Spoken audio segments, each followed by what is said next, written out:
Hi നമസ്കാരം. പഹൽഗാമിൽ ആരു വാലിയിലാണ് കേട്ടോ. പഹൽഗാമിലൊരു സൂപ്പർ വാലിയാണിത്, ആരു വാലി. നമുക്ക് മലയുടെ മുകളിൽ മഞ്ഞെല്ലാം കാണാം, ചുറ്റും മലനിരകൾ. നല്ല വെയിലുണ്ടായതുകൊണ്ട് തന്നെ നമുക്ക് നല്ല വിസിബിലിറ്റി ഉണ്ട് എല്ലാ ഭാഗത്തേക്കും. അപ്പോൾ നല്ല സൂപ്പർ വാലിയാണ്. നമുക്ക് അതേപോലെ തന്നെ പഹൽഗാമിൽ വേറെയും വാലികളുണ്ട് കേട്ടോ. ആരു വാലി കൂടാതെ നമ്മൾ അറ്റാക്ക് നടന്ന ബേസറൻ വാലി, ബേതാബ് വാലി, അതുപോലെ ചന്ദൻവാടി, അങ്ങനെ കുറേ വാലികളുണ്ട്. അപ്പോൾ നമുക്ക് ഓരോ വാലികളായിട്ടൊന്ന് കാണാം കേട്ടോ. അപ്പോൾ ഞങ്ങൾ ആദ്യം പോയത് ബേതാബ് വാലിയാണ് കേട്ടോ. ബേതാബ് വാലിക്ക് ഈ പേര് കിട്ടാത്തതിൻ്റെ കാരണം ബേതാബ് എന്നൊരു ഫിലിം ഇവിടെ ഷൂട്ട് ചെയ്തിട്ടുണ്ടെന്നാണ് പറയുന്നത്. അങ്ങനെയാണ് ബേതാബ് വാലി എന്നത്. നമ്മൾ ആദ്യം തന്നെ കയറി ചെല്ലുമ്പോൾ വലിയൊരു നദി കാണാം. ആ നദി കടന്ന് നമ്മളപ്പുറം പോകുമ്പോഴാണ് നമ്മൾ വാലി സ്റ്റാർട്ട് ചെയ്യുന്നത്.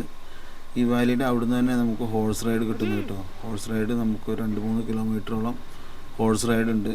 അത് നല്ലൊരു എക്സ്പീരിയൻസ് തന്നെയായിരുന്നു ഹോഴ്സ് റൈഡ്.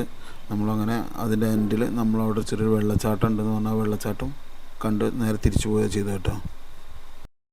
ബേസറൻ വാലിയിലേക്കും അതുപോലെ ചന്ദൻവാടിയിലേക്കും ആളുകളെ പ്രവേശിപ്പിക്കുന്നില്ല കേട്ടോ. എന്തോ കുറച്ച് സെക്യൂരിറ്റി റീസൺസ് കാരണം അവിടെ അങ്ങോട്ട് ആളെ പ്രവേശിപ്പിച്ചില്ല എല്ലാവരും. പിന്നെ നമ്മൾ നേരെ പോയത് ആരു വാലിയിലേക്കാണ് കേട്ടോ. ആരു വാലി നല്ല സൂപ്പറായിരുന്നു. കുറച്ച് നേരം അവിടെ നമ്മൾ കണ്ട് റീൽസ് എല്ലാം എടുത്ത് നേരെ തിരിച്ചു പോവുകയാണ് ചെയ്തത് കേട്ടോ. വീഡിയോ കണ്ട എല്ലാവർക്കും നന്ദി, നമസ്കാരം. Okay, thank you.